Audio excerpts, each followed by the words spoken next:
நேரத்தில் துதியால் நிறைவேன் நான். தடுமாறும் நேரத்தில் தளராமல் துதிப்பேன் நான்.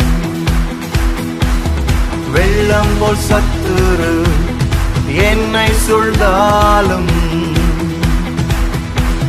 துதி என்னும் ஆழியில் அமிழ்ந்து போவானே. உயிருள்ளவரை முழங்கிடுவேனே,